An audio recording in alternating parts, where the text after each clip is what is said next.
How are you doing this morning? This is Kerry Green from the Live, Build, Change website and podcast, and this is the Morning Mindset edition of the podcast.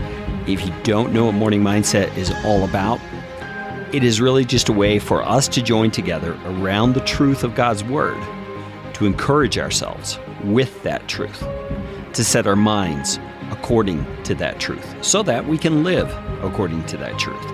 It's foundational to building anything with the life that God has given you, that you're able to live an authentic, integrated life that honors Jesus and magnifies His truth. And that's why the morning mindset is a daily thing. We have to do this every day of our lives, don't we? It's a discipline. It's a practice of getting our minds in the right place. And we've been looking at the Gospel of John, chapter 14.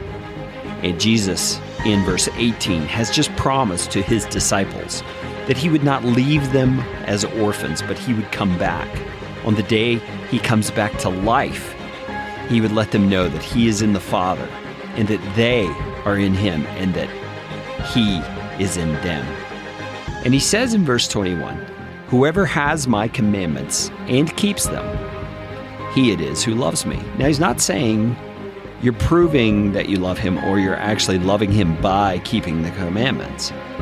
He's saying that your love generates obedience. It flows out of love because of your respect for the person you're loving. So in this case, because we love Jesus, we respond in obedience. We want to please Him. We want to satisfy His heart from the goodness of our own hearts, out of gratitude and thankfulness for what He's done. And He says, "He who loves me will be loved by my Father, and I will love him and manifest myself to him." You see, our love for Jesus it's a gift in a way. It comes from everything He's done for us. And that love that wells up inside of us causes the Father to love us in a unique way, like a child. You know, all of us would say we love our friends' kids. We love them. They're great, but they're not our kids. We love our kids in a different sort of way, correct? That's the idea, the feeling that I get from this passage. Jesus is saying when you love Him, His Father then turns towards you with a new kind of love, with an additional kind of love. And it's a kind of love that enables Jesus to manifest Himself to us. Manifest Himself to us in a new way.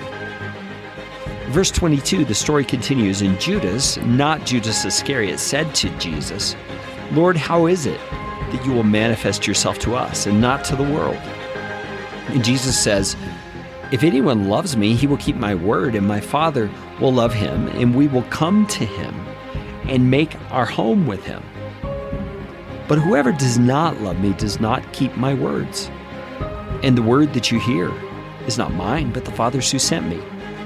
You see, the point I hear Jesus making here is that our love for the Father opens a way for the Father to come to us in a unique way, a way that He does not come to those who do not love Him. It's an amplification of the relationship. It is an intimacy that we don't know otherwise. And so as you face this day, I don't know what you face. It might be some very difficult circumstances relationally or practically, or it may be a day full of anticipation and joy. But you can know today, because of the love you have for Jesus, God has turned toward you with a smile on His face, with a heart full of love. And He has made His home with you.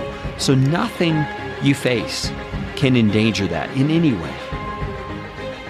God Himself has promised Himself to you in a relationship of love. So go live your day today, confident that you are secure in that love and nothing can ever take it away. Let's talk again tomorrow on the Morning Mindset edition of the Live, Build, Change podcast.